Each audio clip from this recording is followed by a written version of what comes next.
Good evening. Welcome to our running series of weekly community updates. It seems like every week there's a different theme and a different feel to what we're living through. And this week was certainly kind of moving quickly towards recovery. I think we have felt we've still been in the emergency mode for a long time. And I've been in a couple meetings where they're already talking about the longer term planning and the future, and said, you know, it still feels like we're kind of in the pants on fire stage in Lyons, but this week it kind of shifted, and we really are opening up to the next phase and to recovery in Lyons. And you're going to hear about great progress tonight on our temporary emergency works. You've seen amazing work on the debris pickup, those piles that have just vanished. I'm not sure where they went to, but there's a lot of not only fixing, but cleaning up in that first real emergency response from a natural disaster. And so as we think about moving towards recovery and kind of reestablishing life in Lyons, we're all going to just have to feel our way through this. As I said, each week feels different. Tomorrow, full utilities, water, sewer, and gas will be restored to our entire business district.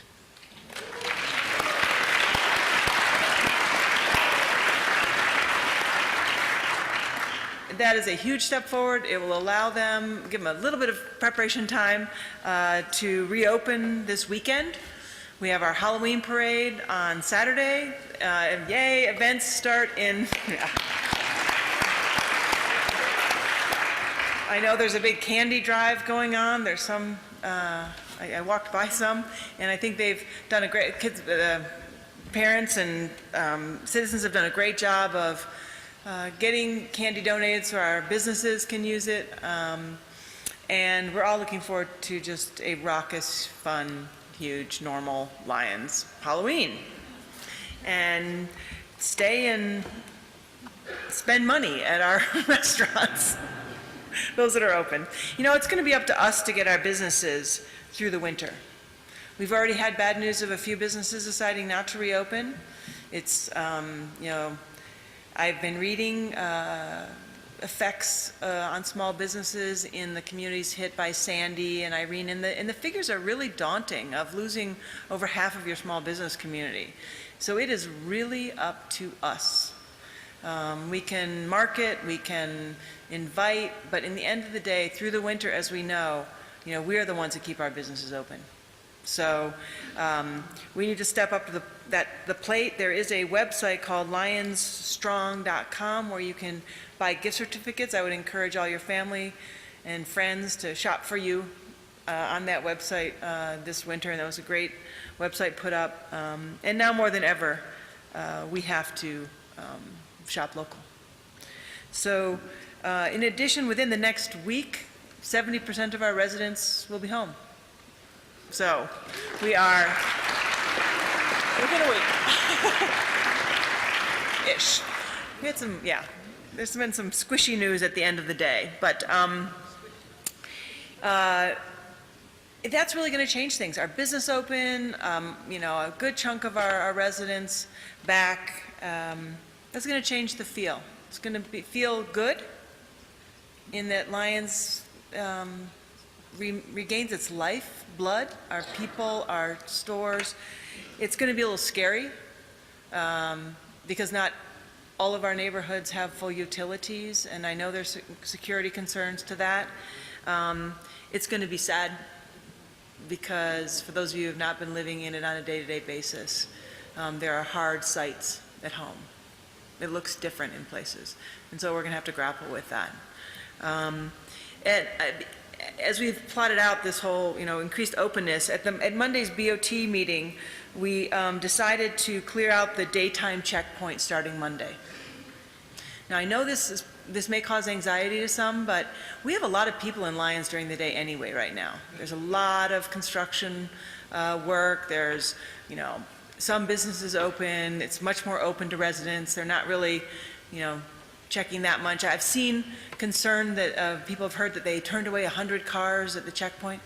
Those were people trying to get to Estes Park to look at leaves, and they just didn't realize the road was closed. I mean, really, we have checked carefully on what's going on at the checkpoint, and I want to just assure you that we're not taking this step lightly, but it is time to take that step of getting back to some kind of normalcy and letting our businesses get back to business. So we feel that it's appropriate to do that as of Monday.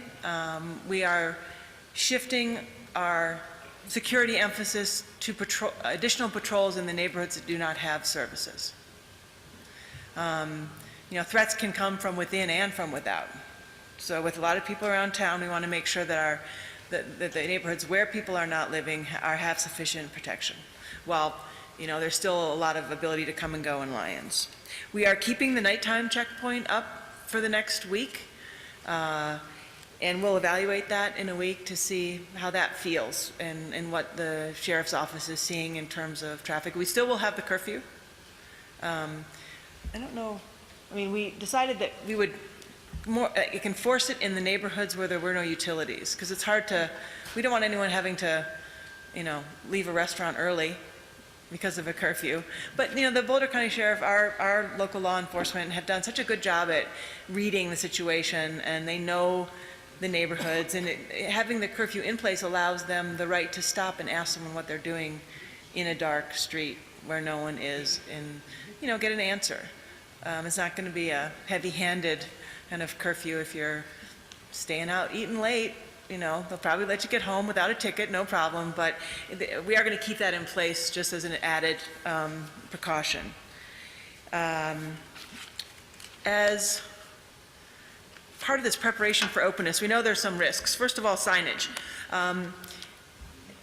Each neighborhood will have a no through traffic, closed. We really don't want, one concern we all have is the curiosity seekers coming up and driving around, and we want a little bit more security in our neighborhoods. So we've made signs. In fact, the Mayor Pro Tem and I tonight stopped at one that said road closed, and we stopped and thought, well, why is the road closed? And actually it meant through traffic. So you're going to see those and think the road is closed, and we have to adjust that.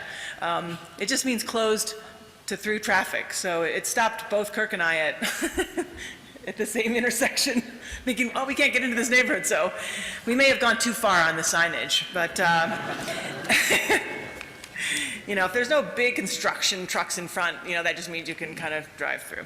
We're also putting up no soliciting signs, and we want to ask for all of you to feel that you are protected by our laws, which prohibit soliciting. So if firms are coming, knocking on your door, walking over your front lawn, offering their services, that's not allowable in Lyons. They can come to Town Hall and register, get a Lyons license, business license.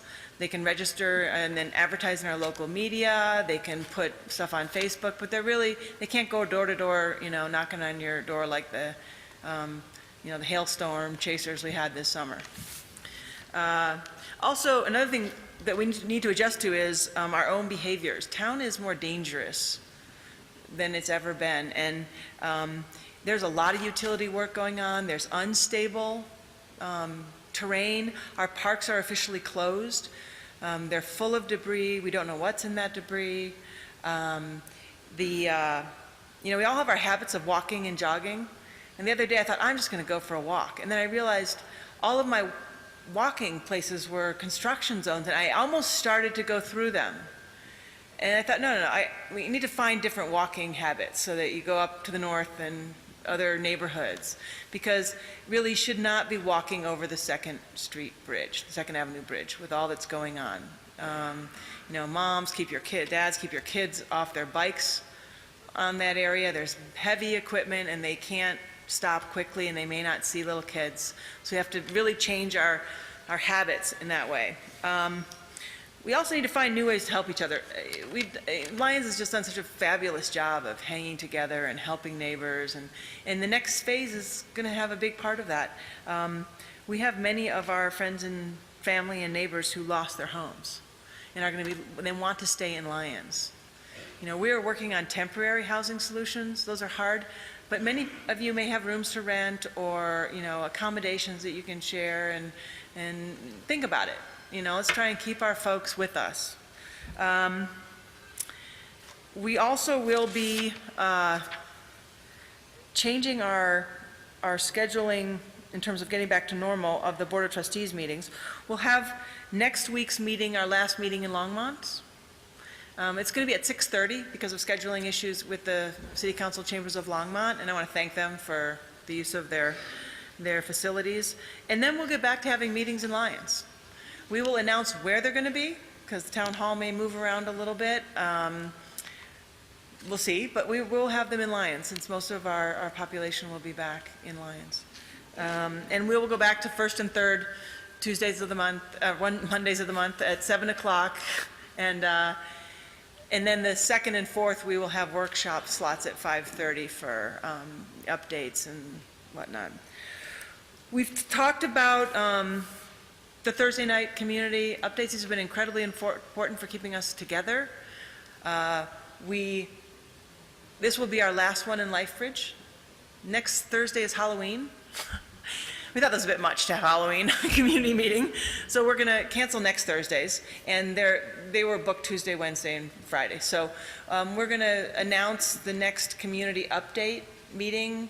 It may be over the weekend in Lyons, but we're just going to finalize place and that. And we'd like that one to focus on the neighborhoods without utilities, so we can get really detailed. I know there's been a lot of frustration of folks in the Confluence neighborhood and others where it seems like, well, we don't really know those dates and we'll get back to you. In fact, there's been a lot of assessments going on in those areas. So it's been an honest answer that we don't know, but we know more and more. And so we would like to have a very specific session on that and when you can expect to get which utilities and what the issues are that we're finding. So we'll announce that. And then I think we haven't really decided among the board yet, but I think there will be value in maybe every 2 weeks having a community recovery meeting like this where Q&A and we can let everyone know kind of what's going on because it's a pretty fast moving situation. So that's where we are. We'll announce the next round of community meetings as we have them scheduled, but they will be back in Lyons. And I want to thank LifeBridge Church. I mean, yeah,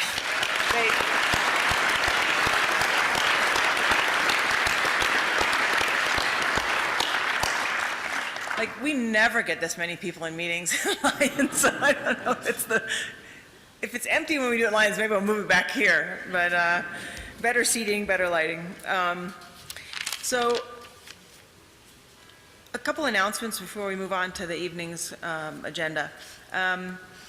For those that were in the 2 mobile home parks, I just want you to know we have submitted grant requests to fund the removal of damaged mobile homes.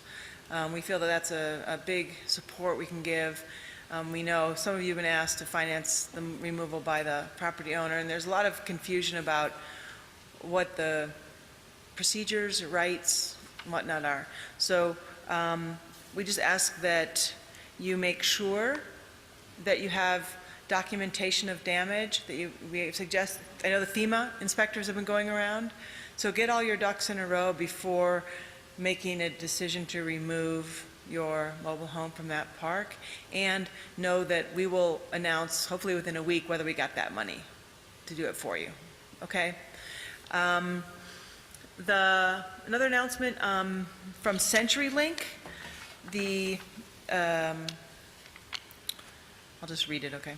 As Lyons residents and businesses begin their return, CenturyLink will be in the Lyons community to assist you. CenturyLink staff will be on site at the Lyons Elementary School, the FEMA facility in the back, the elementary school gym, during the times listed below to work with you in person. Your CenturyLink technicians will also be present in the communities where residents are returning on Saturday to provide assistance. So folks that may find that the phone doesn't work because some water issues in your specific home, we'll have someone in Lyons that you can talk to on Saturday. Saturday, they'll be in the elementary school gym from 10 to 3, and then Tuesday, October 29th, from 12 to 3, and Thursday, the 31st, from 12 to 3. Additionally, flood-affected customers can continue to access CenturyLink for repair, billing, and other service issues at 877, this is on a website, on our website, 877-908-9661. Now, I've heard from people that this number, you will get people that are incredibly pleasant and they know about your situation. No, they know that you're the flood and everything, no? Well, I've heard personal stories that they said, that number, you don't have to get, you don't have to explain your situation 3 times, and they know what you're going through. So I've been told to use that number.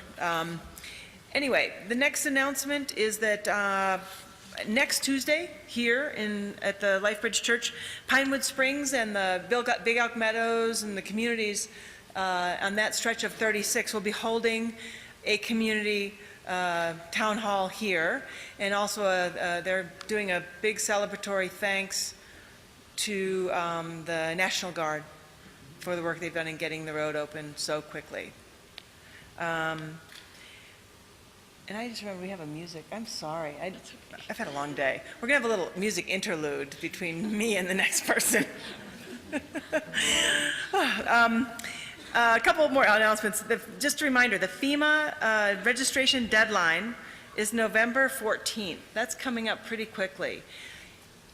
Everyone needs to be registered with FEMA, and I would recommend, highly suggest, if you had any type of property damage to your business, home, car, mobile home, anything, to register with SBA. Because SBA, you'll go through an income test and either have access to very low interest loans that can finance home repairs and all kinds of things, or you get into the grant program where they have additional individual assistance on a grant basis to help you meet your unmet needs in many areas. So, like I said, this wasn't obvious at the beginning for those who are new to this whole thing, but I just want to recommend everyone to register with FEMA, and then if you lost any kind of property, to register with SBA. And they have representatives here tonight.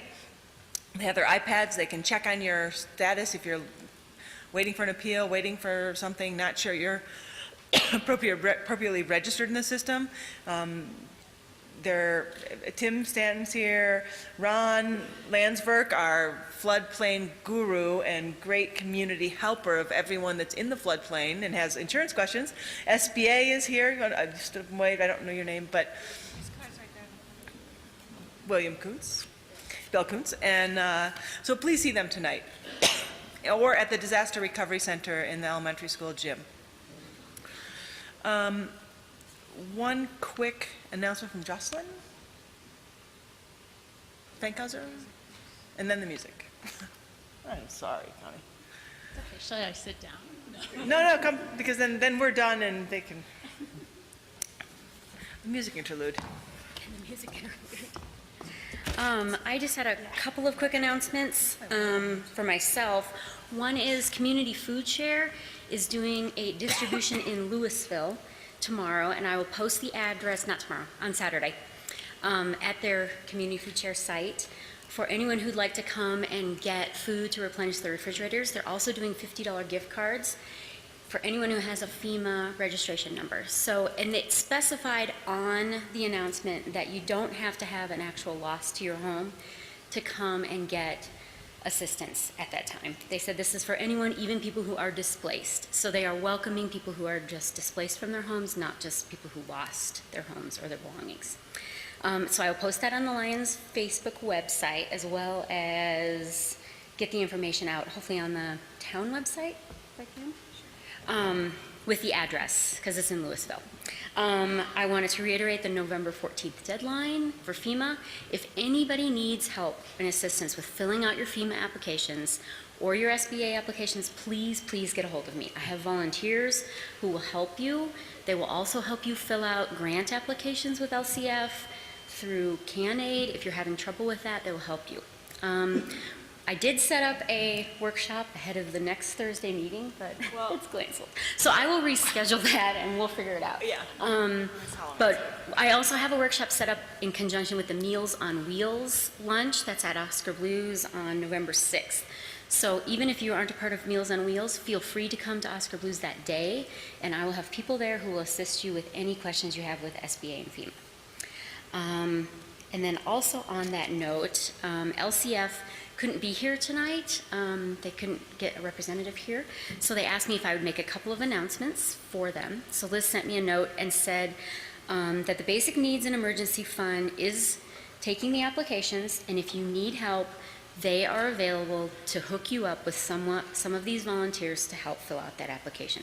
So please, please, please reach out to us. Do not fill out the application because you don't think you know how to answer the questions or you're confused. We will absolutely make sure you understand and help you through that process. They also wanted you to know that they're a professional organization and they have rules that they have to adhere to. So although they've taken in a significant amount of money, I want to say that's approaching $500,000 at this point, all of that money, every single penny, will be given back out into the community through that fund. But they have to go through the process that is put in place for them. So they said, please be patient with that if you can. It also includes businesses. So if you have a business loss, you can apply to that too. And we talked about the workshop, and she just wanted to remind everyone that we're all a Lyons family and we're all in this together. And if you need some help, please reach out to any of us, including the LCF. Thanks.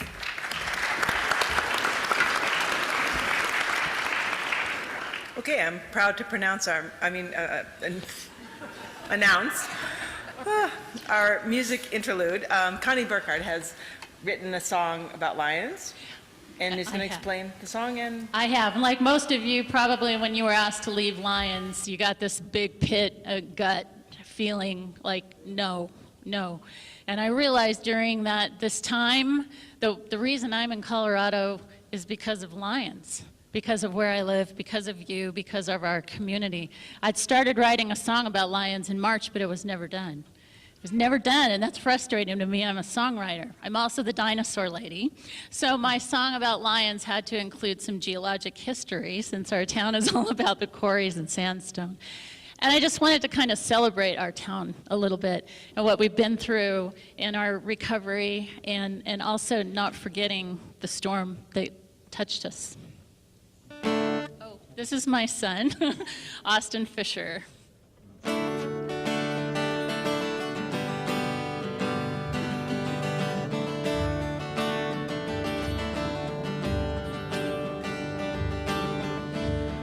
An ancient windswept shoreline, blowing sand was caught in time, and these dunes were buried treasure, where the Rockies soon would rise. And after rivers cut the canyons and herds of bison roamed the land, rocks beside the trail gave shelter as people traveled with their clans. And then a season came for seekers,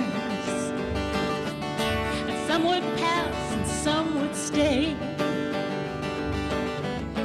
First they searched for gold in the river, then a different vision led their way. The Redstone Mountains were their treasure, and that they found to build their dream. So in the foothills of the Rockies,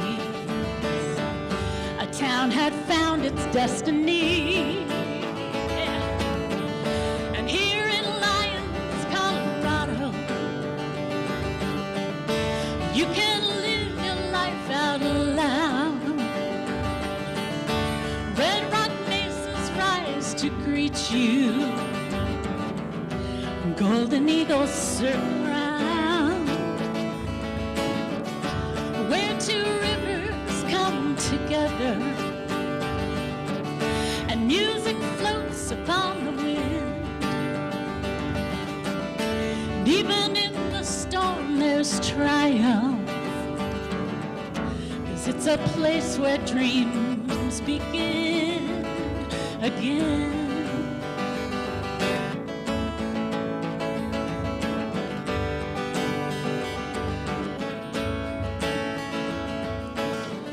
Well, many came to mine the sandstone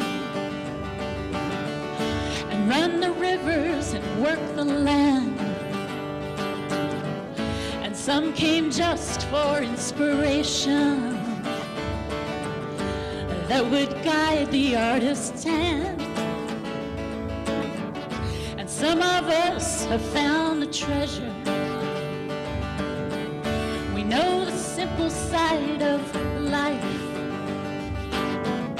Look around at all that holds us to the place where heaven smiles. And though the darkness tried to break us,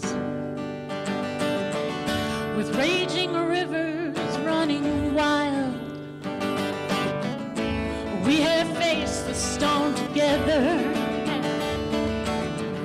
and through our heartache we will rise. Here in Lyons, Colorado, you can live your life out loud. Red Rock mesas rise to greet you, and golden eagles circle round, where two rivers come together, and music floats upon the wind. Even in the storm there's triumph, 'cause it's a place where dreams begin again. Begin again.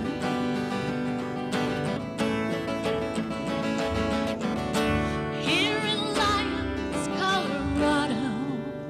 Amen.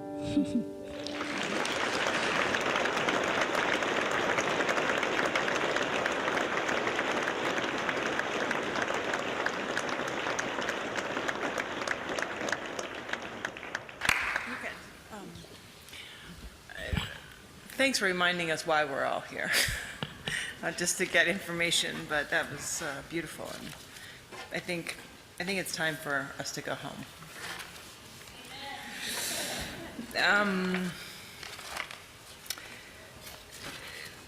Laverne, you had a quick announcement you wanted to make about it. Oh, hi, I'm Laverne Johnson, the town historian, and we have to deal, thank you.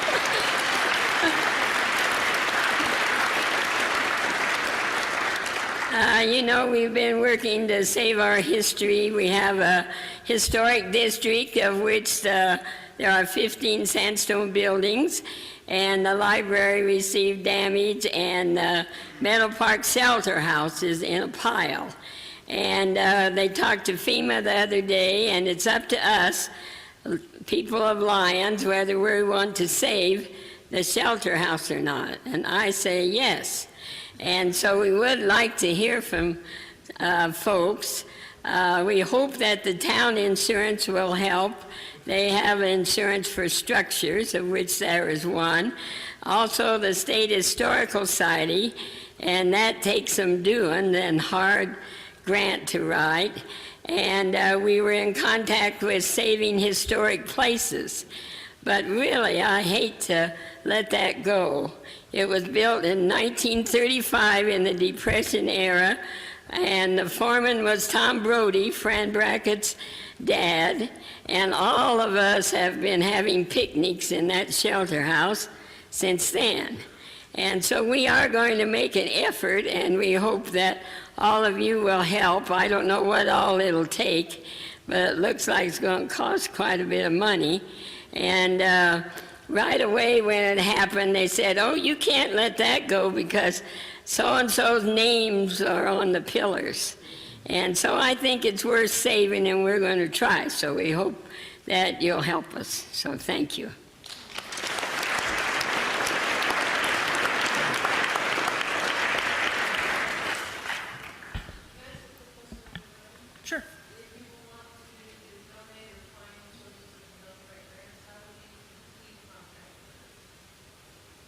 contact you? If they got No. grant writers and help on that. Oh, we do need grant writers. So how do they contact you? Well, call me 877-6359. Oh, yes. We'll put it on the website. Okay. That'll be in our column. Yeah. So a couple weeks ago, we had at our meeting some of the humanitarian kind of relief organizations, volunteer organizations that have been helping out, cleaning up residential homes in Lyons, and we have received a great deal of support from those agencies, from other volunteer agencies, from federal and state agencies, county. There's been a lot of people coming to Lyons to see how they can then help.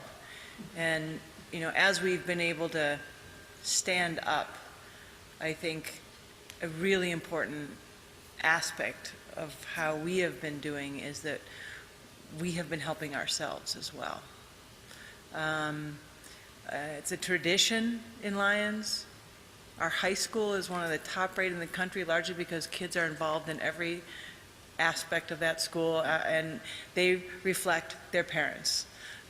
We have vibrant boards and commissions, community groups, people helping out each other and neighbors, and that was apparent in the first days of the flood, when we were under the dome, or you were under the dome, and I was over in Africa.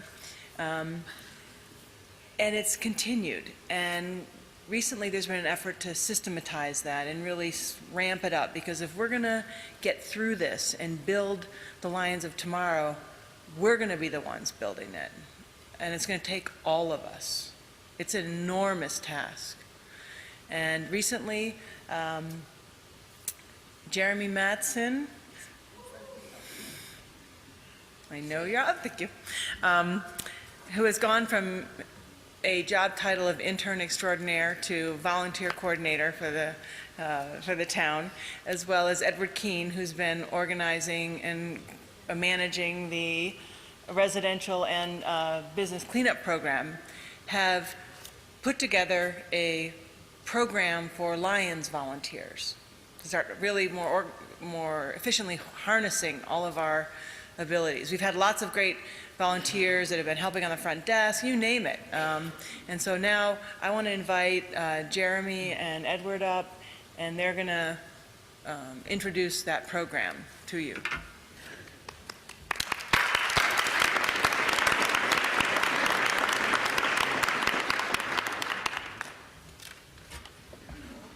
Hello.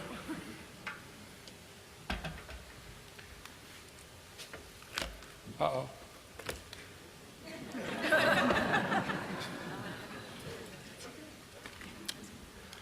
I was actually asked to give a little bit of history and a little update, and then I'm going to turn it over to Jeremy, and Jeremy has some folks to introduce you to as well.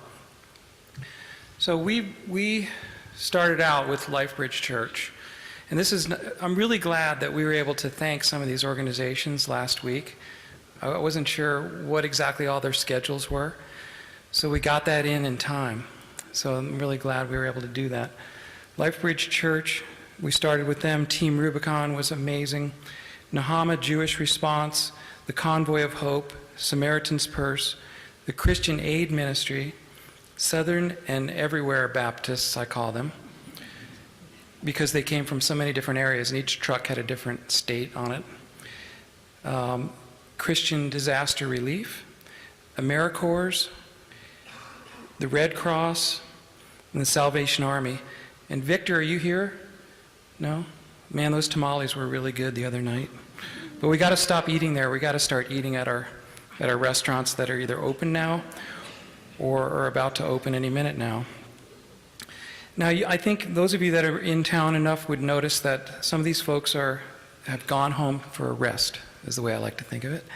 They kicked butt for many, many weeks. Unbelievable work that they did. And some of them are still with us. We're going to continue on with LifeBridge, especially their volunteers.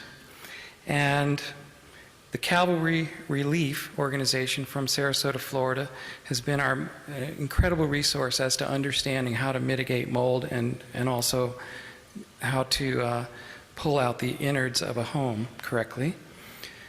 New groups that we've engaged with here in the last week, the Latter-day Saints were here with something like 300 people on Saturday, where I say here, and they were in Lyons.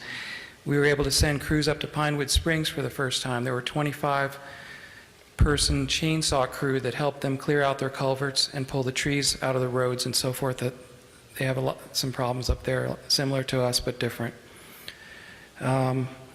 We've got a new engagement with AmeriCorps NCCC. This is a group that we've invited that asked if they could work with us, that we've said great. They'll be here on a daily basis with us here soon.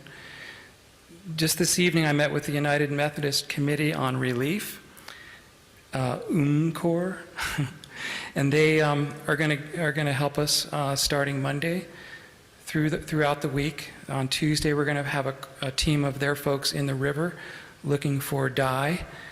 That helps us to find where our water lines are and where they're leaking. We also have been working with Donate Boulder, also known as the Mudslingers, and we're trying to get them more involved. St. Francis of Assisi here in Longmont, an incredible organization doing some really nice stuff. The Church of Christ here in Longmont, and last night we met with DU Corbell School of International Studies, who gave us 3 grad students who are wizards on data and databases and spreadsheets, which is something we dearly need right now. So some have gone home for a rest, others are stepping in, and these professional organizations of volunteers are going to continue. Some of these folks have committed to stay with us indefinitely. We're going to have to ask them to leave at some point, unless we want to keep them forever. We're also talking right now to the Habitat for Humanity group. The Christian Aid Ministry, which was here and they went home for a rest, are coming back at the end of December. They're bringing a team of Amish and Mennonite builders. And so the future, I would say, is so bright, you've got to wear shades. Jeremy, what's... it's incredible. Jeremy, tell us about what you're up to, what's happening.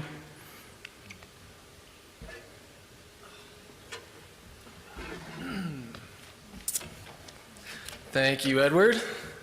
So for those of you that don't know me, my name's Jeremy Madsen. I've been an intern at Town Hall for about 2 years now. My internship is set to end at the end of the year. And as Julie said, I've taken on a new role as volunteer coordinator. And I guess I would say through my internship, I've kind of learned what it really means to be a public servant, especially in this instance. Put in a lot of time above and beyond what we actually get paid. So I guess that's where that term comes from.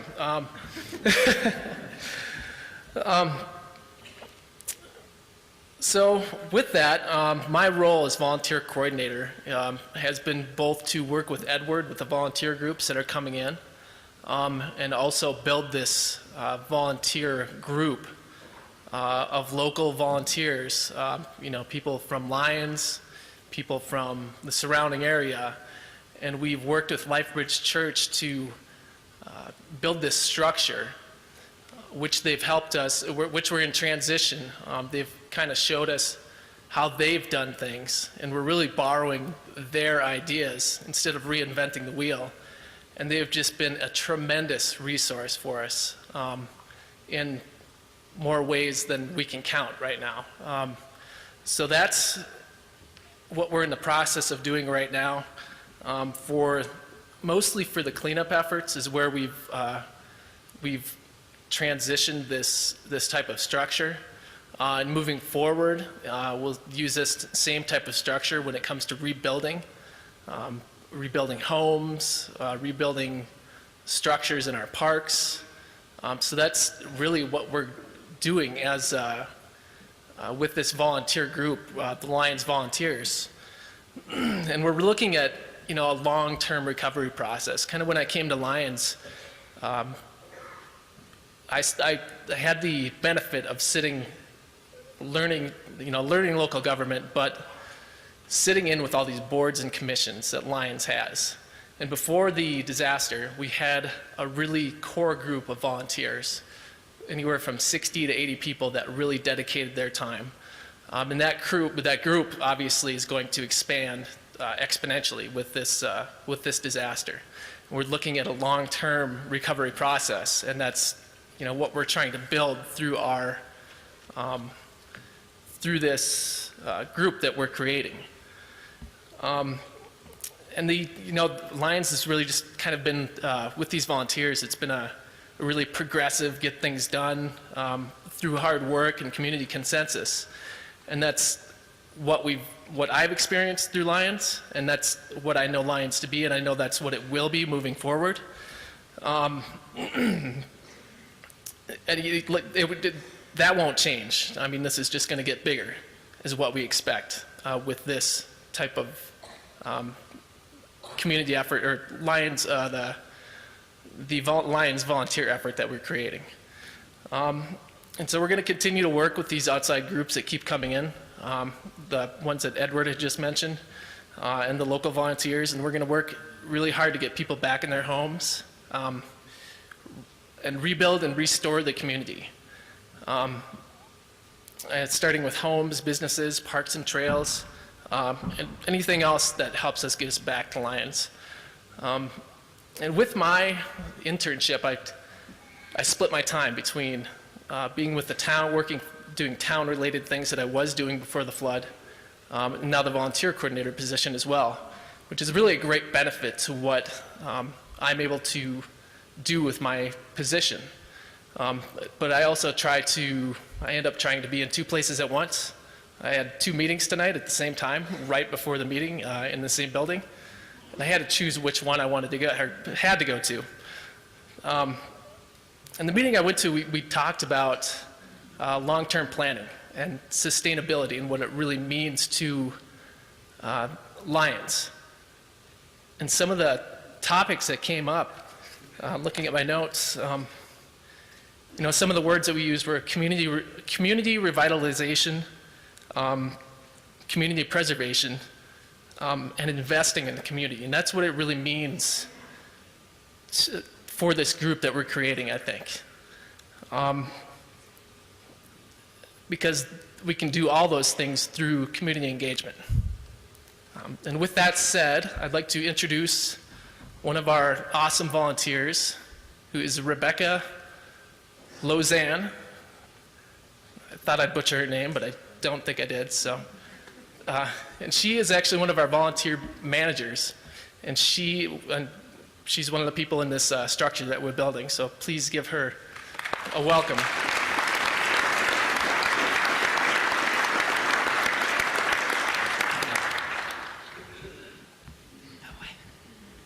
All right, put that up. So I'm Rebecca Lozanne. I represent one of kind of 3 counterparts for the role as volunteer coordinator, kind of following in Jeremy and Ed's shoes.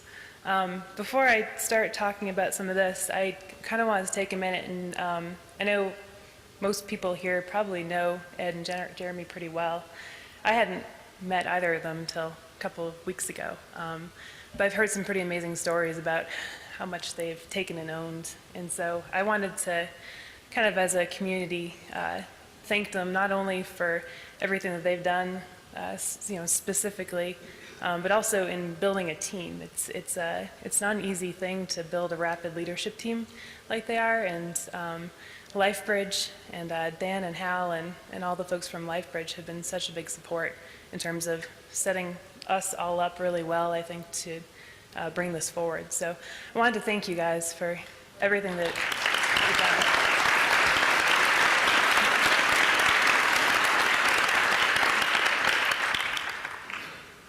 All right. So there aren't a lot of people here that have been through disaster. I'm sure I definitely haven't.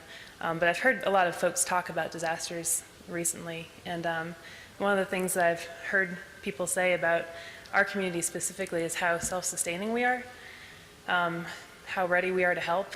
I know I've been kind of somewhat in the volunteer loop that's been trying to kind of come together, and I've seen so many requests knowing how to help and where it was needed, and I think that's pretty amazing. And from what I've heard from folks, that makes a huge difference in terms of recovery. And so moving into this and moving into kind of our first weekend of this, it's really heartening to see that that's what we have in our home and as our neighbors. So I just want to talk a little bit about some logistics. First of all, so it's myself, Rebecca Lozan, there's Abe Bergen, who we're all supposed to be wearing green shirts, and 2 of 3 of us forgot to wear our green shirts, sorry Ed. But Abe's back here, and then there's Susan Bingle, who's somewhere in the crowd. Can you guys stand up for a second? These are, the 3 of us are good folks to know right now in terms of, yeah.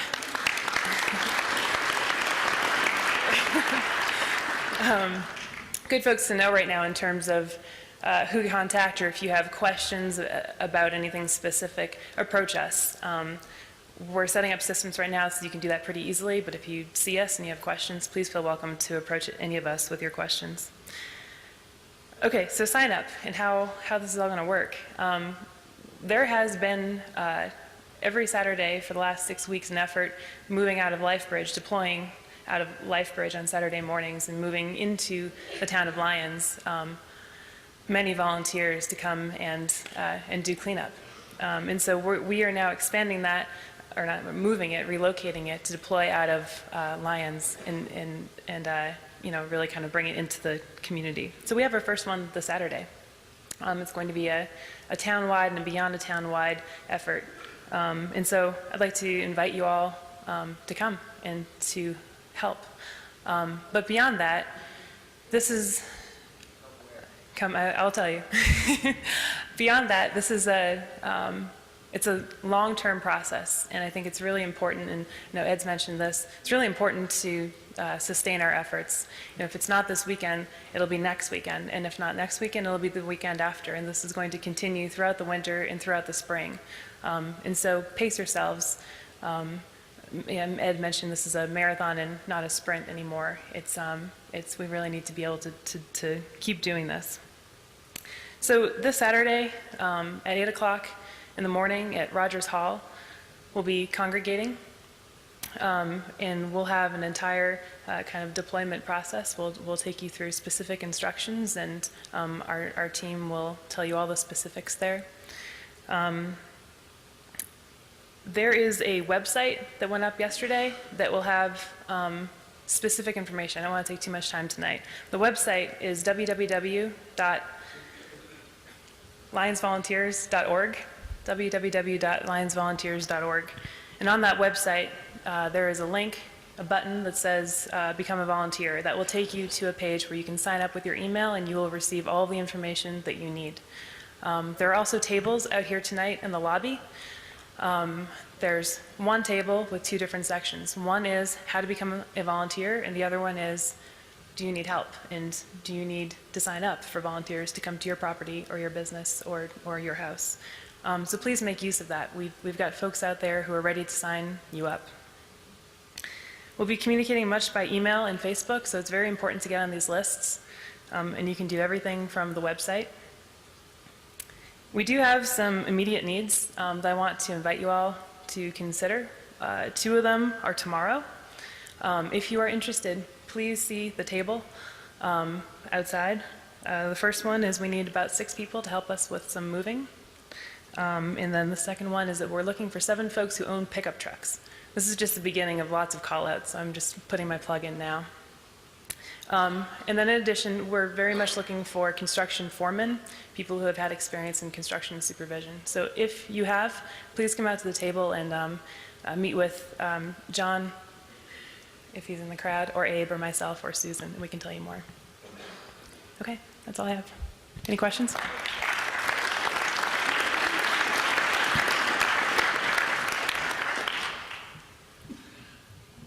Laverne.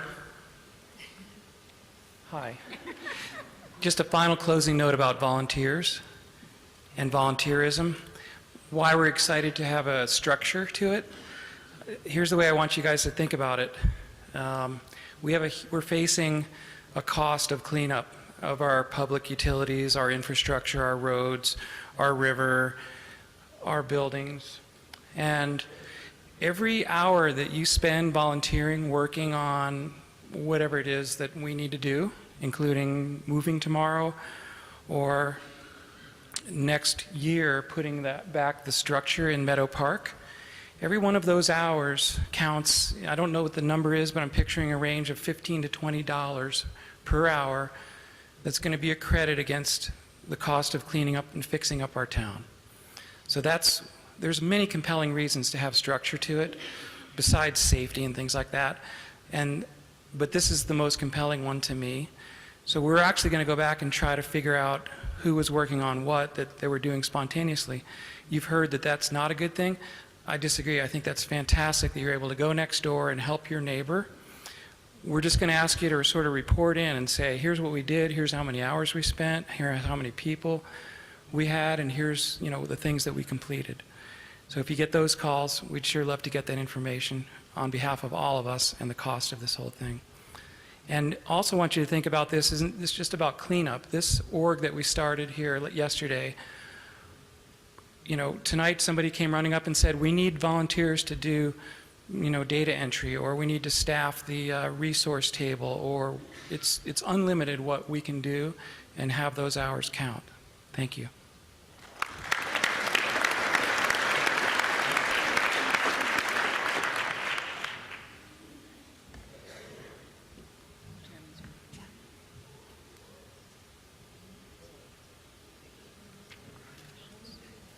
In Lyons, the first weekend? Okay. No. Okay, things are always changing. We're ready. Hi, everyone. Tonight, I know many of you are anxious to find out how our infrastructure is coming along, and as every week we've gone through this last few weeks, my daughters are here tonight. They've not been here. So I should introduce them because they've been wonderful partners in this disaster.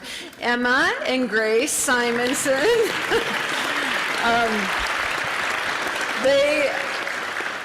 We don't see a lot of young people here, and I know it's because there's a lot of adult information, and I will get her too. And she's over there with them too, the mayor's daughter, Maya. These are three of the most civically minded children you will ever meet.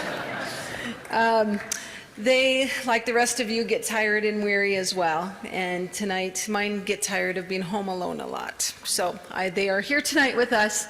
And thank you for being here, girls. And thank you for your support. And to my sister, Alyssa, who's been a wonderful helper for me this last 6 weeks as well. Thank you. So anyway, back to infrastructure. We have a lot to cover tonight, and we got some really, really exciting, great news, and very late this afternoon, I had some not so great news, but it's okay. It will not set us back too far. And so I'm going to get right into just a couple announcements, and then we're going to go neighborhood by neighborhood. I'm not going to take a lot of time. Most of you by now know the maps. So first of all, household debris and green debris, which includes granular items, those all need to be curbside as soon as possible. Do not block the roads when you are pushing that stuff to the curbside. We need the ability to get cars and emergency equipment and vehicles through there. So as you are cleaning up debris, we welcome it on the right-of-way if it's flood-related, but do not block roadways if you can help it. I did meet with CDOT this week and the National Guard. They are working diligently to get Highway 36 open between Lyons and Estes Park. And they did want me to share some information with the public that if you want very specific information, there is a website. Get your pens ready.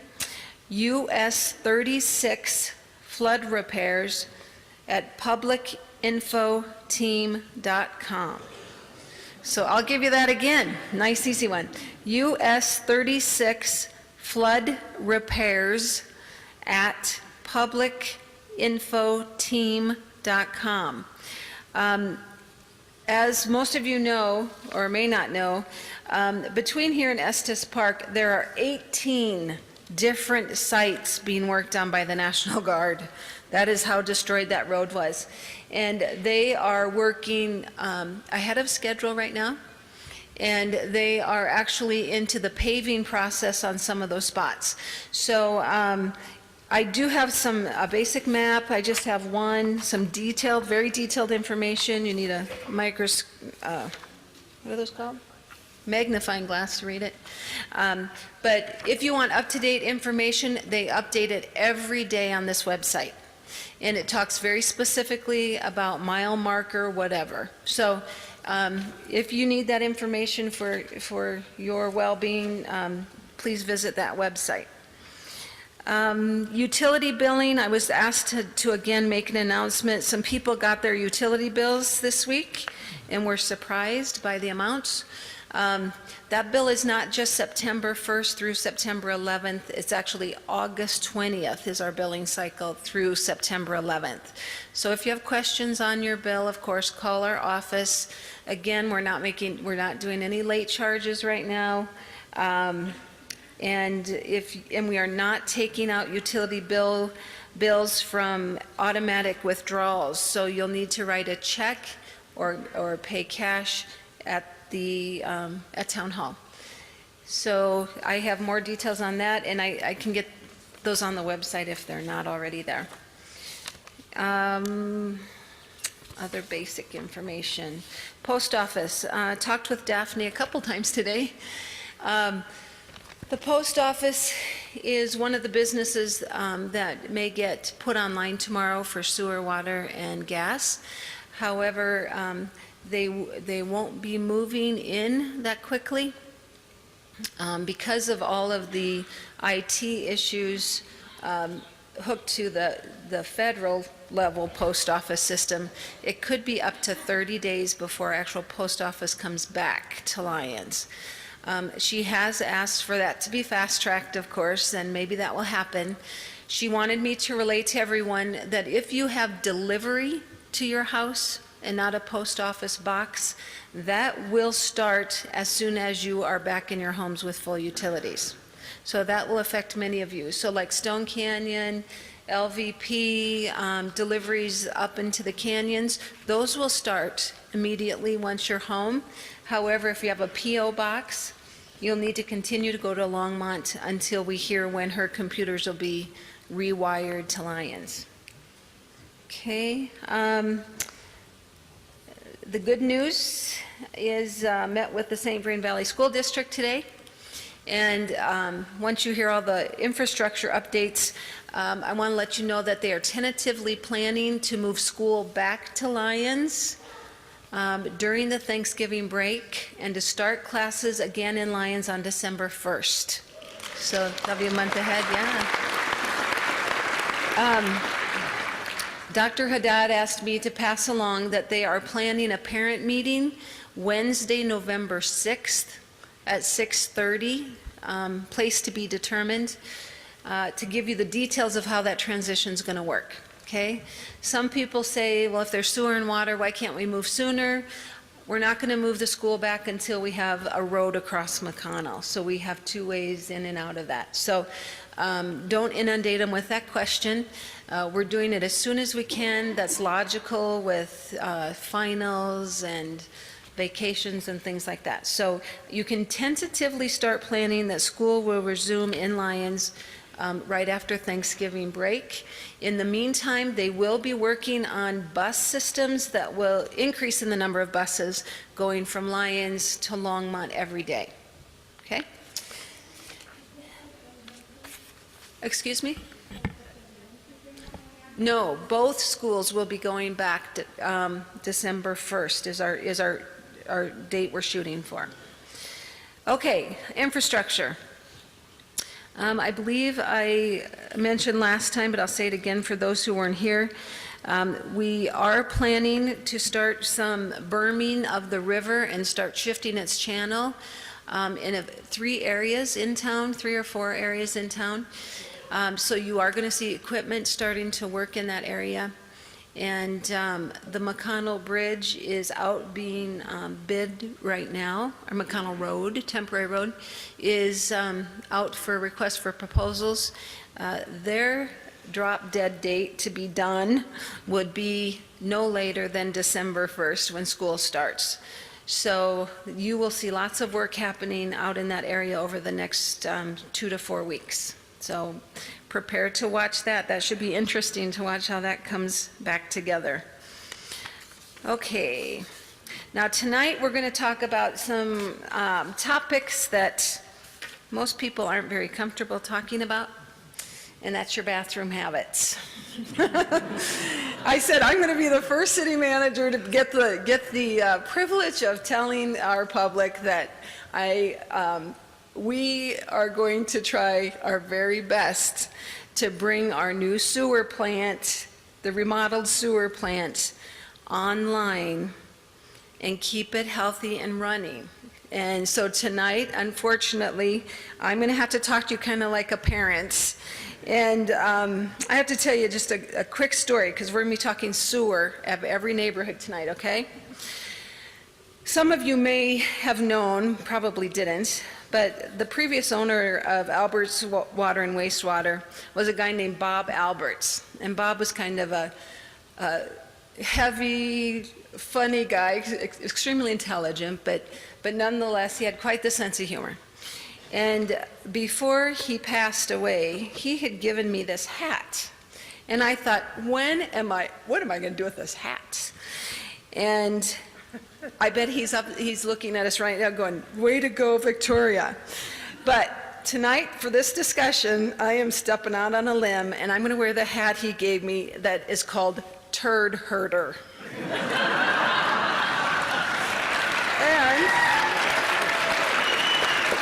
And on the back of this hat, it says, your number 2 is our number 1. So, tonight, we're going to start this discussion because we're going to talk about your private bathroom habits. So, let's start. I have some really good news for folks. We're going to go in the normal order that we go. And I think Jeremy's running the show tonight. Yep. Okay, general announcements on infrastructure.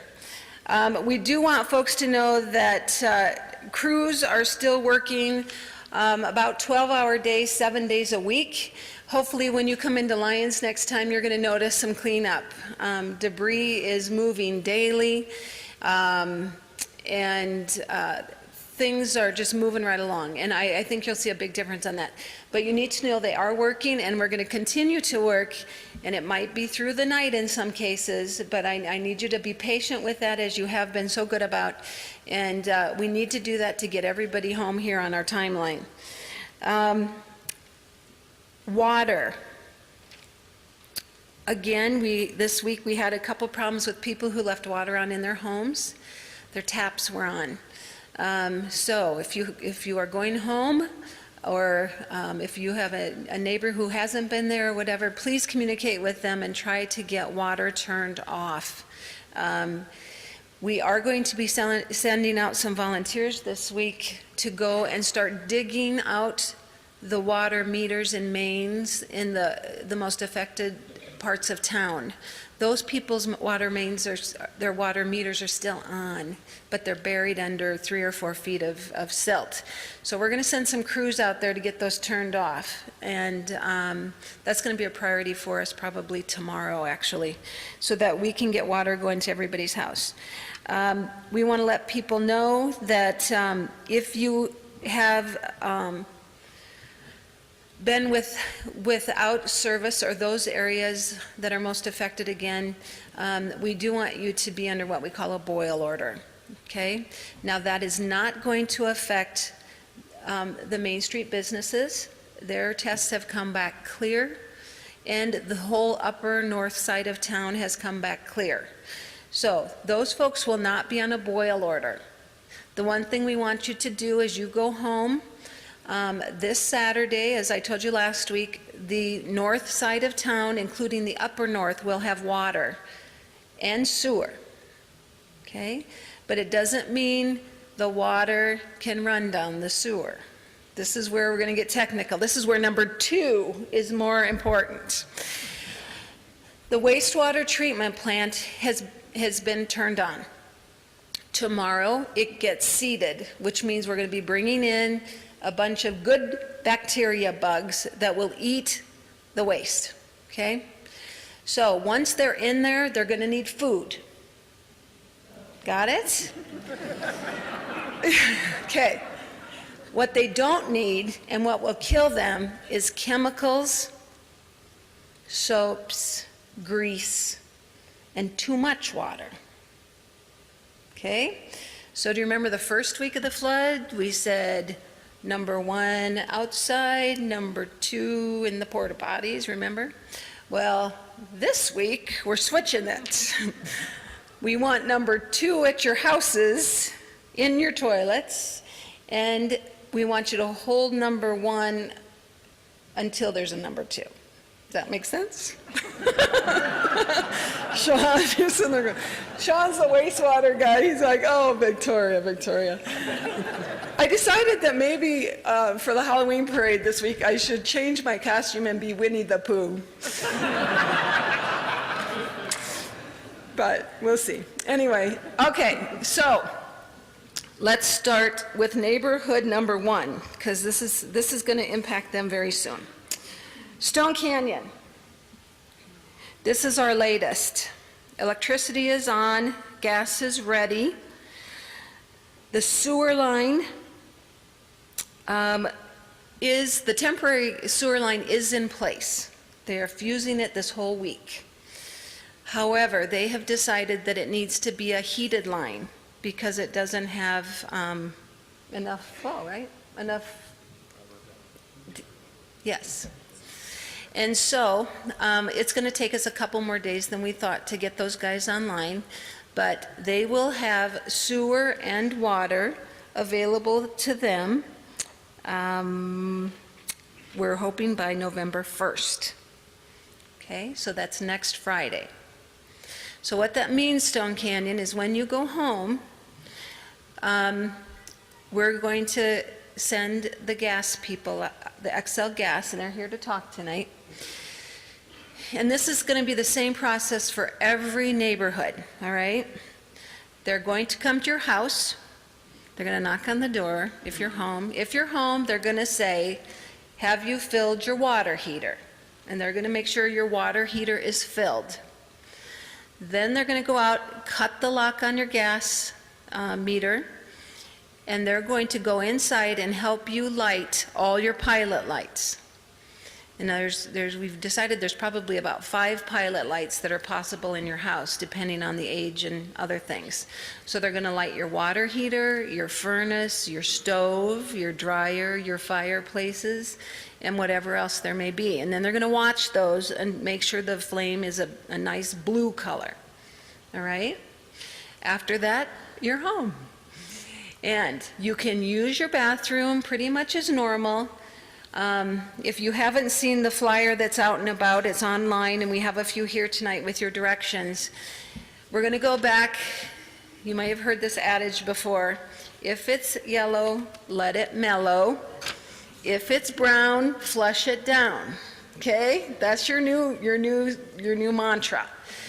Because the bugs need the human waste, but they don't need all the water and the chemicals. So for the next week, I'm going to go for a week, okay? 5 to 7 days. When you are cleaning your house and whatever, I want you to try to use a bucket or a dishpan or something, and when you're done, throw it outside on the rocks, okay? Try not to dump any grease. That will kill those bugs, and those bugs need to eat and multiply drastically over this next week. Okay? He even told me it's okay to use dog waste down the toilet. So whatever we need the human waste to make the bugs multiply, okay?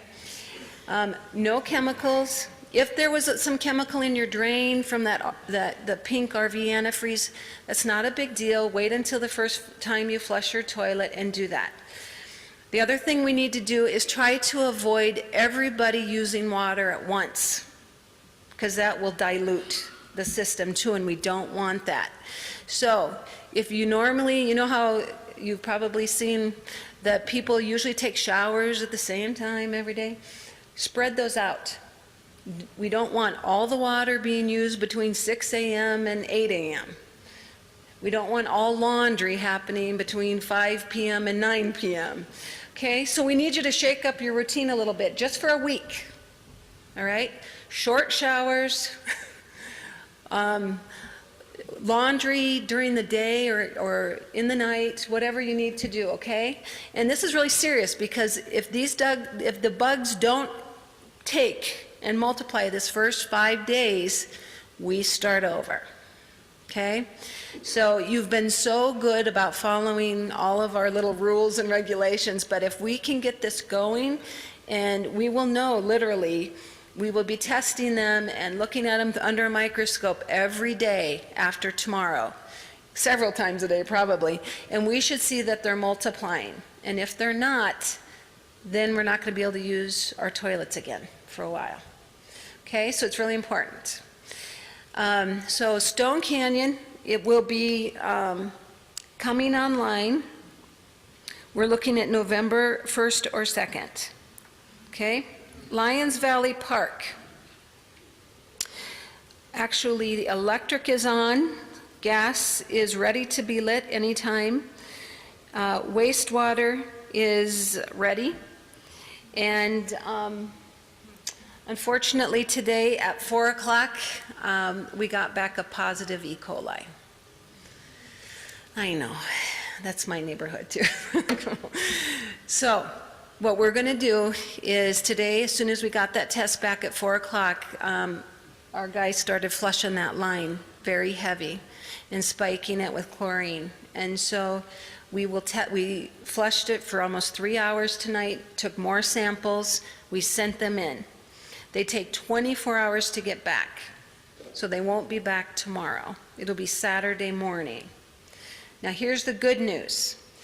If that comes back negative Saturday morning, LVP can move in Saturday, this Saturday. If it comes back negative, we got to do the same thing. We got to flush again, take tests, 24 hours, and decide. I'm sorry, yeah, I should use different words. If E. coli is present, we can't go. If it is absent or the test is negative for E. coli, we can move in. So what I want to ask LVP to do is, I need you to be really flexible here, because my guess is you would like to move in on Saturday afternoon if you can, this Saturday afternoon. But if it comes back negative Saturday, or if it comes back present Saturday morning, then I can't have you move in till probably Tuesday or Wednesday. But I want to make it so people can get home as soon as possible, okay? So I need you to watch your emails, watch for e-blasts, and as soon as we know Saturday morning, we're going to put it up, because Xcel Energy is in town Saturday morning, turning on the whole north upper side, and they said they will come over to LVP that same day if that thing is negative, if there's no E. coli present. Okay, so need to get ready, because it's going to be very soon. It could be as soon as Saturday afternoon, or it may be Monday, Tuesday, Wednesday, until whenever that test comes back negative. Okay. So it's kind of a good news, bad news thing. It's unfortunate today was negative, but hopefully with what measures they took this afternoon, the one on Saturday morning will be clear to move home. It was positive. I'm sorry. I'm sorry. I'm like Julie. I'm tired. Okay. Yes. Okay, you all also need to know regarding Lyons Valley Park. We rebuilt the 2nd Avenue Road this week. They took it out to put in the temporary water and sewer lines, and they've put it back into place. Now, today, it's very muddy because we've been flushing all these lines in the area. Tomorrow morning, they're putting on a new road base, they're putting up new Jersey barriers, and that road will be better than it was, much more flat, wider, so that we'll have a really good access in and out of Second Avenue. As I said earlier, school will not open on that side of the road until McConnell is in place as well. Okay? Road 69 is now open. There was a couple days this week that was closed because XL was putting in their new line, but that is now complete. So Road 69 is open. We would ask you to use Second Avenue if it's clear. There's not construction in the area, but if there is, you can go around 69. All right? Okay, the next neighborhood, Upper North Side, including Steamboat Valley, Vasquez, Horizon, Longs Peak, and Mountain View. Electric is on. Gas will be on this Thursday. What? Oh, did I say Thursday? I'm sorry, I saw 26. Saturday, water and sewer this Saturday. Okay? We were able to run some water up to those areas this week, and pressure was pretty good. So what we want to tell you folks is the same thing. Be prepared if everyone in town is taking a shower at the same time or doing laundry at the same time, you're going to have low pressure up there. I'd recommend that until everyone gets back in and the lines are working normally, more normally, you might want to take a bath instead of a shower so you're not in there all soaked up and the water goes off. I mean, you got to think ahead. I mean, this is going from tent camping to RV camping, okay? Kind of think of it that way. We're in that middle stage here. This is all temporary. So, but Upper North can go home Saturday. They can have all their services restored temporarily, okay? That's good news for those guys. The north side of town, pretty much the same thing going on as the upper north side. Everything's ready to go. As the mayor noted, the one thing we are doing is the business district, we're giving them a 24-hour head start. So tomorrow morning, the businesses, the high school, the fire department, some of those folks are getting their sewer and water on so that they can prepare for you guys to come home Saturday night and go out to eat or go have a glass of wine or something, so, or beer. So those guys are on schedule. Tonight we have some updates on two areas we really haven't known a lot about. The West 5th Avenue area. The electric was turned on this past Friday. The gas line, the drilling began under the bridge, and so there is some large equipment over there on 5th Avenue. They are planning that will be complete by November 2nd. The water and sewer, I heard very late today, right before the meeting. Jim, you don't even know this yet, I don't think. The 5th Avenue sewer line. No, water line. The city of Arvada sent a crew up this week, and this is the sole thing they've been working on is the water line under the 5th Avenue bridge because it's in the water. And they found 2 fist-size holes in the water line in that area with a crack over 36 inches long as well. So that was a major break in the system. They successfully got that repaired very late today. They pressurized it and it held 95 pounds. So that is wonderful news for the Ewald neighborhood and the Confluence area. That is the next step closer to getting water and sewer to those guys. So that was really good news. We are looking at potentially having water available to this neighborhood as soon as November 9th. Yeah. Wastewater, we have an RFP out right now, which a request for proposals for a firm to come in, and the decision has been made to, instead of trying to repair the sewer line throughout the Confluence area, which the 5th Avenue people rely on as well, we're going to sleeve it. And so a sleeve is a membrane, they run through that broken line so that it's solid inside. And that will speed up this whole process tremendously. Okay? And so the Fifth Avenue area, and Jeremy, I think you can go to the next slide, as well as the confluence area, will have those mains sleeved between November 9th and November 23rd. And that is really great news for the confluence area. We will be testing the pressure in those, and it's going to go house by house for the confluence area. As you guys probably know, some homes are fine. They're up high enough on a hill, there's very little damage. Other homes are severely damaged. So if your house is able to be repaired and livable down in the confluence area, we are thinking we might have you home by Thanksgiving. And I think that's good.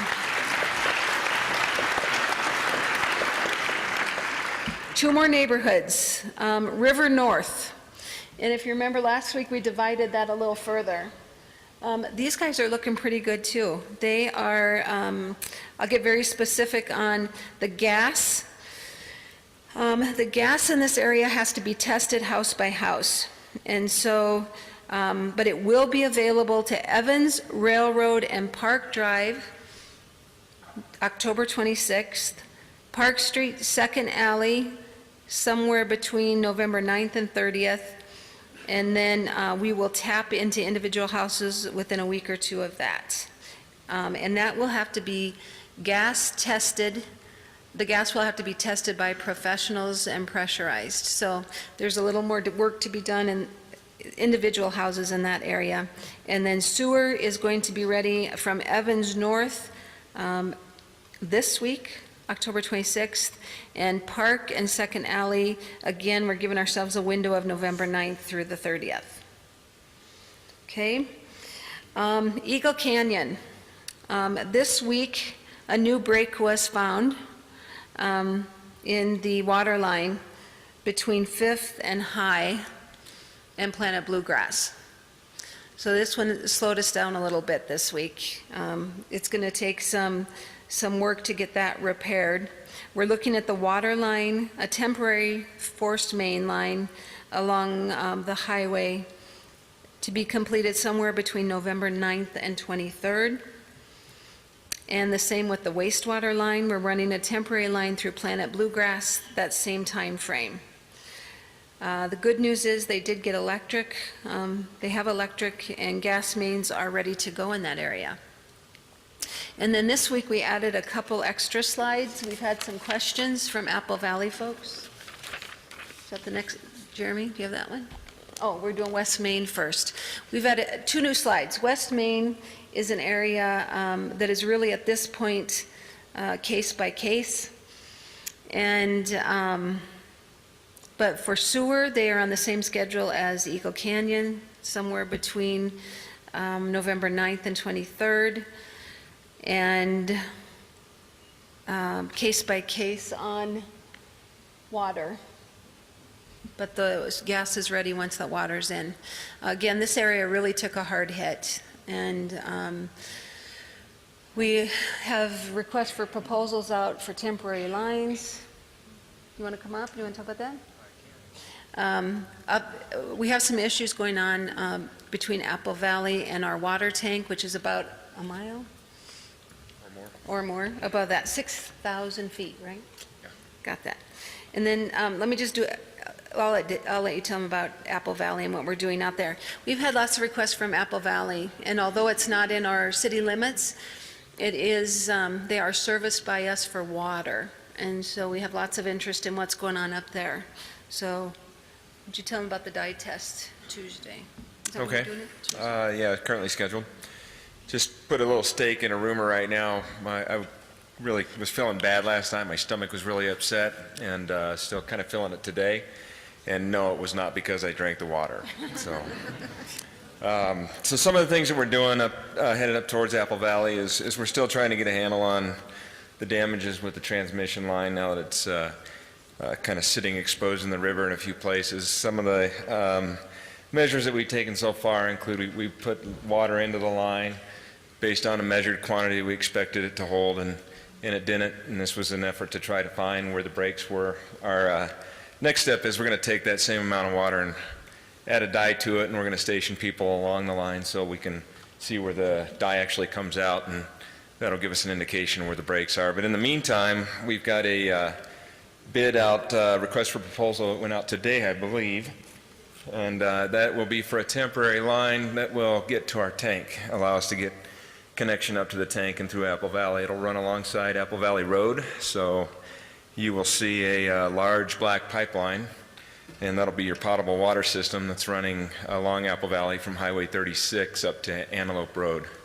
That's probably going to be, I think we open bids on Monday, and at that time we'll have a better schedule. There's some complications with just getting in along the edge of the road. We want to be able to protect this line from cars traveling on the road. It's already a narrow road, so we're looking at some concrete barriers and trying to find the right places to tuck those in so we're not tearing up a bunch of trees and the vegetation that's still remaining up there. And we also have in the works some individual taps that we're looking at how we're going to get those tied back in, because right now our line is north of the road, and it runs through the backyards of 12 or 13 private properties, and their taps come off of the line where it is, and now we're going to be on the other side of Apple Valley Road and have to figure out how to get those people connected back in as soon as we can.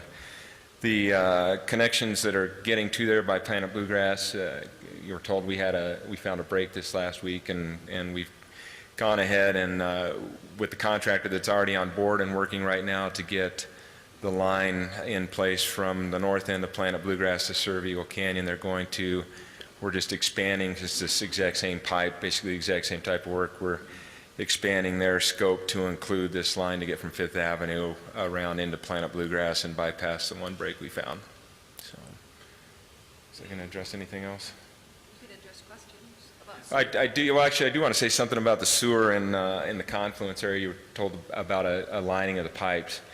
So what that's going to do is, right now with all the changes in underground with the shifting of homes and the opening of crevasses, one of the biggest issues in that area, and this doesn't really help us out with the wastewater plant, is the groundwater still so high that it's moving through that sewer, because the individual house connections and the sewer main itself became compromised.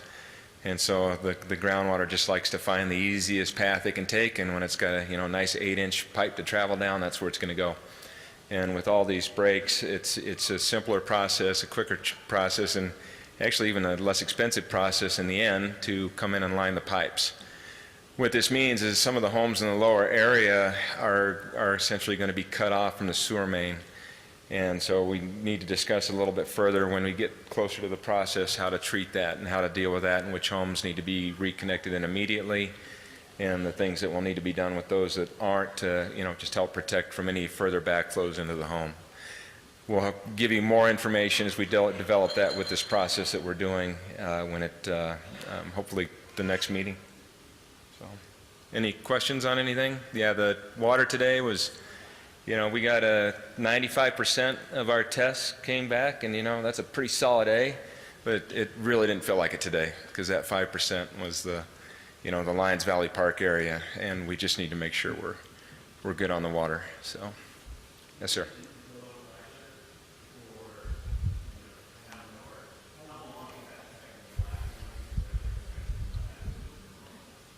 That's a good question, and we're going to find that out as everybody gets into the system. So the question was, in the upper parts of town, the concern over lower pressures, how long is it going to last, what kind of expectations are there? And the real answer is we're running under a complete new program for our pump station, and the habits of people are going to be different as the water system comes on. We'll be monitoring what happens, so we'll need some feedback from the folks up there. We'll be checking pressures at hydrants, and we've got a few people we're dialed into already that we'll check on. It's going to be an iterative process, and it's really most likely going to last the entire time that we're under the temporary mode.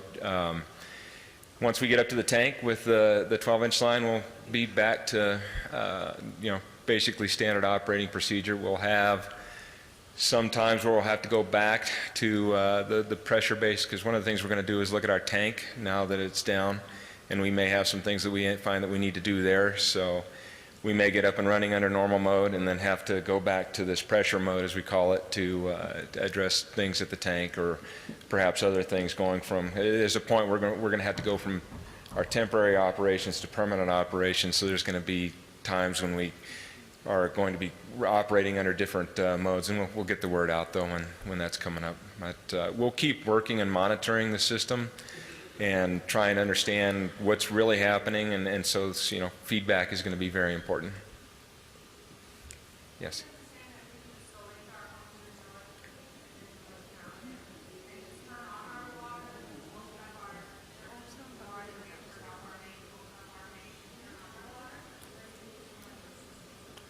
So the question was, and this goes to anywhere, more, you know, not just the north area, but when you go back home, can you just turn your systems back on, turn your valve back on at the house, and expect things to be back and ready to go? And the short answer is yes.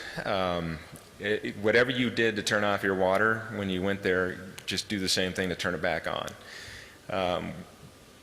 There will be air in your lines. It's just going to happen because there was air in the mains and we were pushing that air all around. So you will need to get the air out of your lines. Unfortunately, some of the easiest ways to do that are go into your house and go up to your top floor and turn faucets on slowly and let the air come out until the water comes out, but then we're starting to defeat our purpose at the plant. So one of the things that you can do is go outside and do it, for starters. You'll get a lot of air out. You'll still get air on the inside, but as you start to use the facilities, that'll start getting some more out. But generally, yes, you should, whatever you did to stop it, undo that to start it.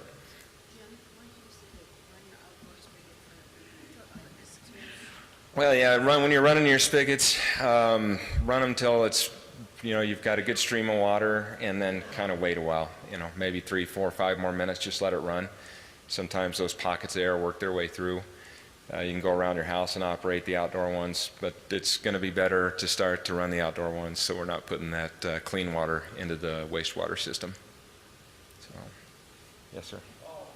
For the upper north, when can I actually fill my water heater? Saturday morning, or can I do that on Friday? So the question is, in the upper north, when can you fill your water heater? And it really goes to the whole town, because right now we're pressurized everywhere that we have open pipes and where we've talked about moving into these areas. So we would prefer that you follow the protocol of starting on Saturday, and because we're going to have the pump station, we have it in an automatic program mode, but we're going to turn all 3 pumps on, knowing that people are going to be doing that at a simultaneous manner to get that started, and then we'll go back into normal mode. So we'd prefer that you waited. 8 o'clock or 6 o'clock? 1 minute after midnight. Whenever you wake up, whenever you're ready. Well, yeah. Yeah. Hopefully before 7:30, because that's when we're going to start our rehab. Now, am I going to be at your home at 7:30 along with everybody else? That's not going to be the case, but Yeah, so Rich will talk from Excel in just a few minutes, and what it is you want your water in the heater before they show up. They're going to start it in the morning, and they're going to work their way through town. So if you get up at 7, go ahead and fill it up. That way you'll be ready when they show up. They may not be there till noon, 1 o'clock, but if you're ready, that just makes the process go faster. Rich will get a little more into scheduling here in just a minute, though. Yes, sir.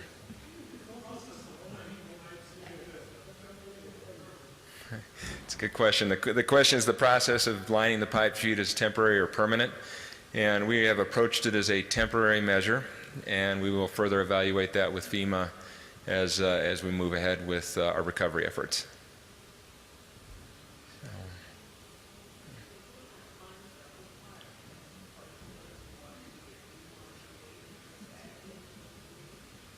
So the question was regarding Lyons Valley Park and filling water heaters and timing. And because we don't have declared potable water in that area, you will need to wait until we do declare potable. So once that word goes out, which means our tests have come back and we're absent of the contaminants, then we will send out the notice that you're good to go. Anybody else? Am I missing someone?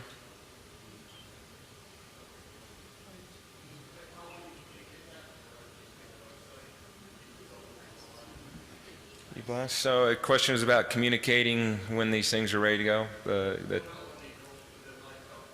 Yeah, for well, Lyons Valley or any of the other neighborhoods, the town will send out an e-blast. So if you connected into the by email to the town, you'll get an email notification.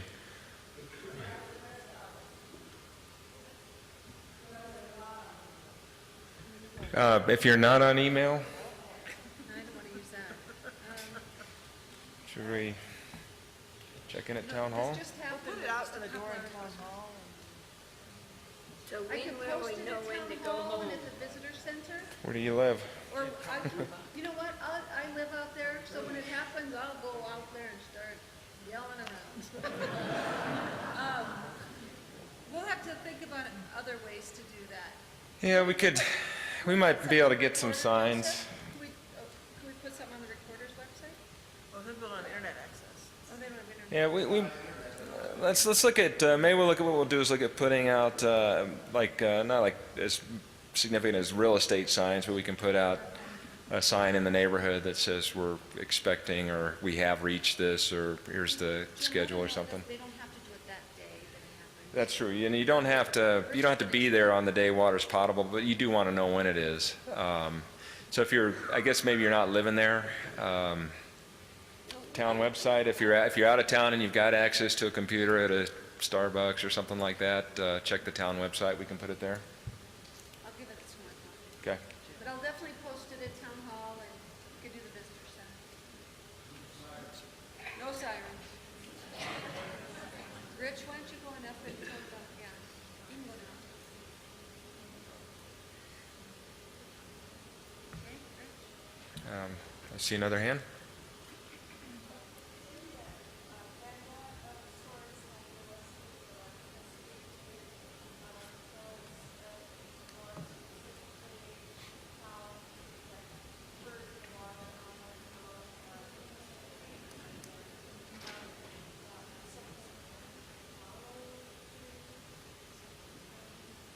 We will have, Jim, we'll have public works people out there. Yeah. The question was, will there be a handout that explains how to turn the water back on and these sorts of things?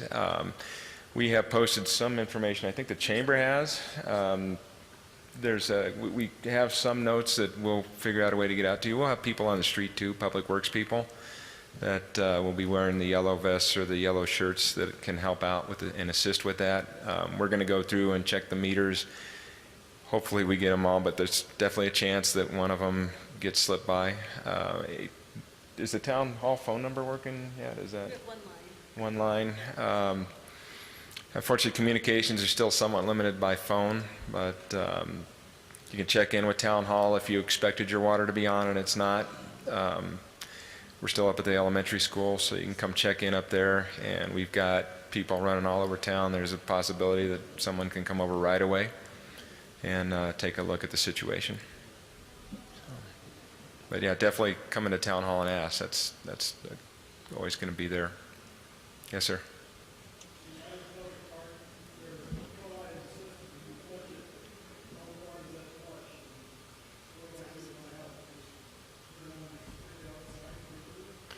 So yeah, the question right now is if there's E. coli in Lyons Valley Park, how far does it go and how do you get rid of it if it's in your own system? And so right now we're flushing in one direction. We're pushing from our source and we're pushing through right now fire hydrants to get the water out through the hydrant. So there is a possibility that it is going to pass by or reside in your water service line. And yes, flushing is going to be one way. Boiling water for several days while you're running that chlorinated water through the system is very advisable. Where we know we have drinking water. If you're sick If you've got young children, use bottled water. Try to, control that as much as you can. So how will we know what time to be there when we're not home to start with? Say the north. And when you're going to turn them on, they're coming to turn them on. water? Gas? Everything. Or just, let me let Rich talk a little bit about the gas. No, everybody's affected. Sure. Okay. Any other questions on water or sewer? Rich? Excel? Hello, my name is Rich Maciel. I'm a manager for Xcel Energy and project manager for Lyons. Been here since September 16th. Would have arrived on September 12th, but I couldn't get in. First of all, for those that are fortunate enough to be able to be relit, welcome home. So what we did is we divided the town into 4 sectors, and each sector has a manager assigned to it and an associate and a certain amount of workers that will be going into the area to relight. We have 50 employees that will come down and do the relight.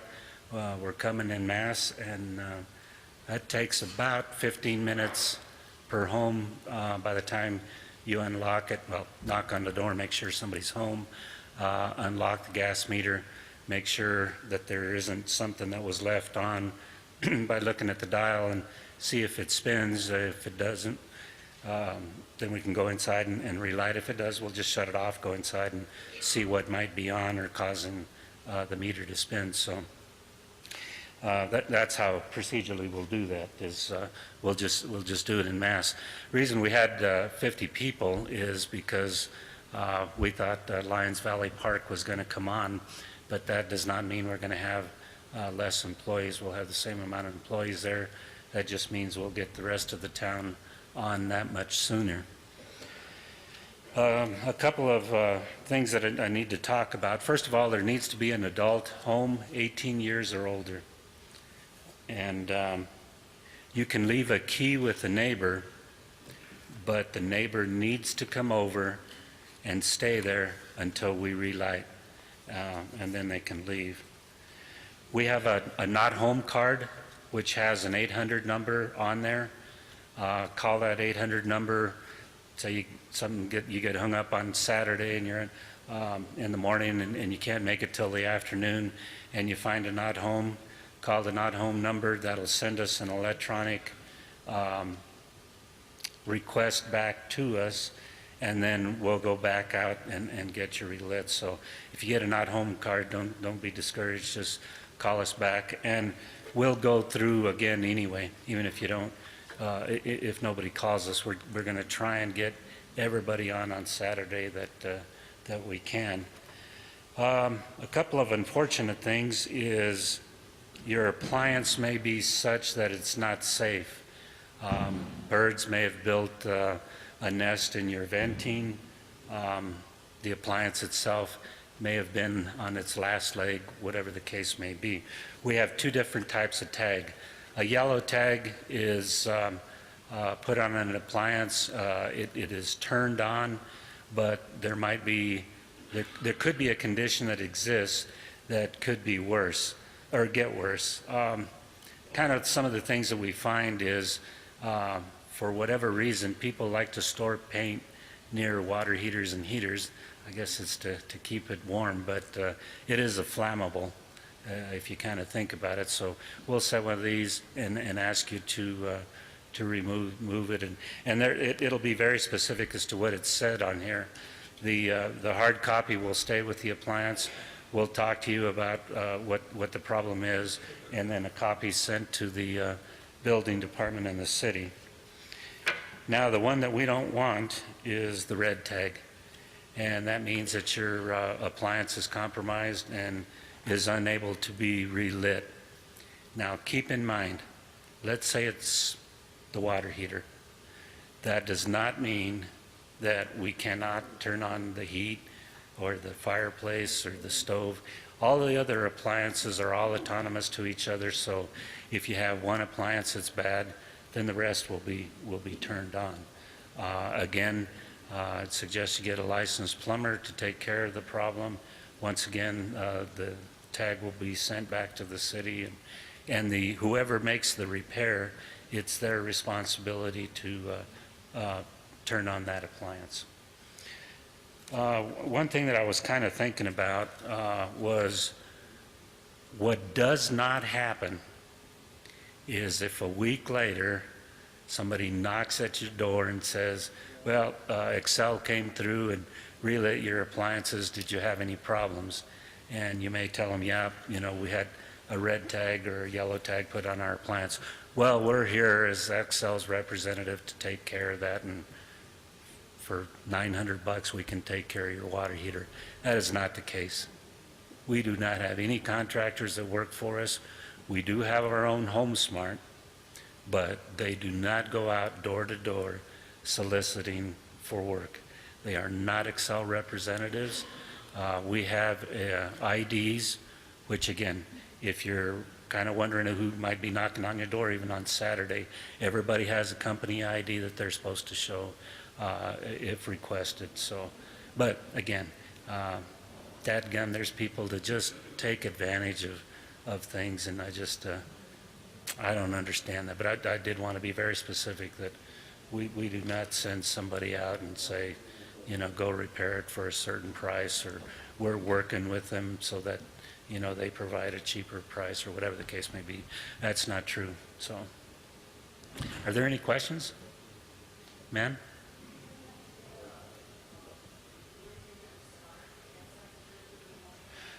All over. Does that make sense? We divided it into 4 quadrants, so there's going to be employees in all those quadrants starting the relight. Does that kind of make sense? So there'll be employees in all those areas simultaneously doing the relight. If you're not there, you'll have a card. Just call it when you do get home.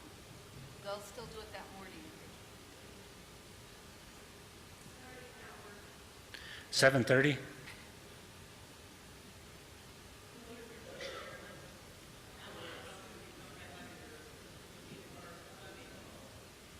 We'll come back.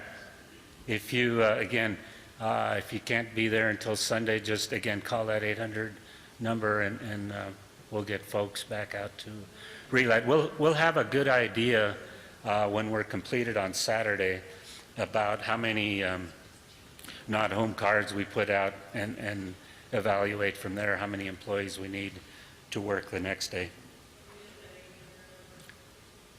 The 800 number. What is it?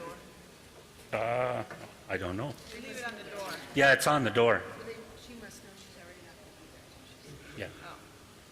Yeah. Yeah, we'll leave it on the door. It's just a little white card, and it's kind of self-explanatory. It says, sorry, we missed you, XL Energy. It'll have your address, name, what we were there for. It also makes reference to electric, but we don't have the electric here, so. Okay? Sir? Are you going to start at the bottom or at the top? Where do you live? On the bottom or the top? At the top.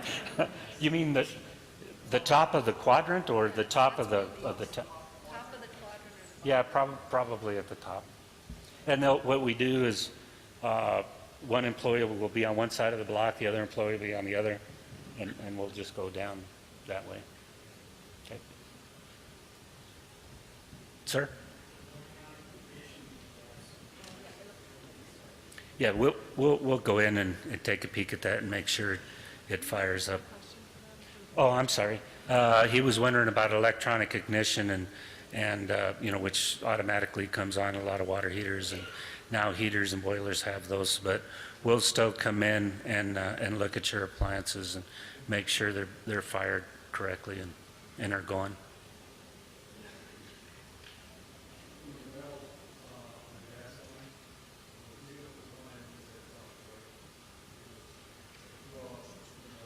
That's correct. He was wondering the position of the valve on our valve as to what determines what's on and what's off. But keep in mind, every meter was locked. So we will unlock it and then turn it on. If there's nobody home, we won't unlock the meter. Sir?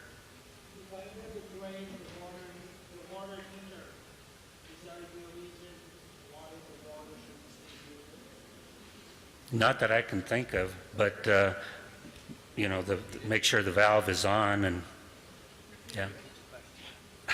I'm sorry. He was wondering if y'all left and there was water in the water heater when you left.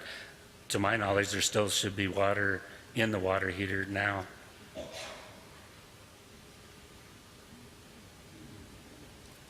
Anything else? Okay, and I'll be around and visible. I've got a white truck. I've got a sticker on my on the side of my truck. I've been around town quite a bit, so if you see me, stop me. Okay. It's fun. Okay, so before we leave, it's already 9 o'clock. I know we went way past, but this is really critical safety information. This is the man who's going to be doing this. He's going to be the herder. And so he is really going to be shepherding us through this new process of getting our system back online, healthy bugs, healthy sewer system, so that everyone can stay home, all right? So this is Sean Dibble. And Sean and his mother, Linda, are back there. Where's Linda? These guys I have to tell you, Sean, I think you've worked every day, maybe, but one day a week, maybe? You've worked at least 12 hours a day, 6 days a week for 6 weeks to get this in place. He needs a round of applause from all of you. Anything we missed? Anything we missed? No? No. Our number 2 is your number 1. That's right. All right. All right.